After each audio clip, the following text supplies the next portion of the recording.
بسم اللہ الرحمن الرحیم۔ میری عزیز بھائی بہنوں، بیٹیوں اور بھائیوں، آج میں بیوی کے حقوق پر 24ویں حدیث آپ کو سناتا ہوں۔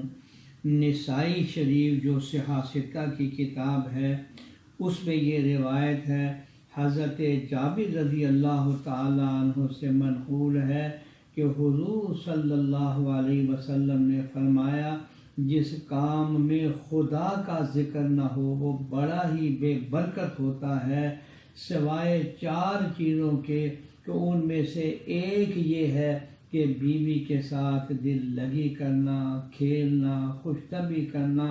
یعنی اس میں سبق یہ دیا گیا ہے کہ اپنی بیوی کے ساتھ خوش طبعی کرنا، مزاح کرنا اور جائز اور صحیح لطائف کا سنانا کہ جس سے دل خوش ہو جائے، یہ بھی عبادت ہے۔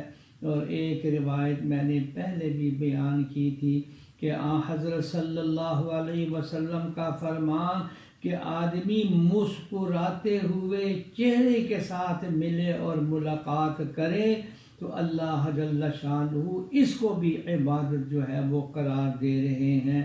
پھر جب گھر میں داخل ہوں تو احادیث میں آتا ہے، سب سے پہلے داخل ہونے کے بعد یہ کہنا، السلام علیکم ورحمۃ اللہ۔ اس کے بارے میں حضرت صلی اللہ علیہ وسلم نے فرمایا، میں قیامت کے دن ان لوگوں کے بارے میں یہ گواہی دوں گا کہ یا اللہ اس میں تکبر نہیں، جو سلام کرنے میں ابتدا کرتے ہیں، آغاز کرتے ہیں۔ میرے بھائیوں، بہنوں، بیٹیوں، ایک دوسرے کے حقوق کو ادا کرنے کے لیے ہمیں حضرت صلی اللہ علیہ وسلم کی تعلیمات سے سبق لینا چاہیے۔ گھر جنت کا نمونہ بن جائے گا۔ اللہ عمل کی توفیق عطا فرمائے، آمین یا رب العالمین۔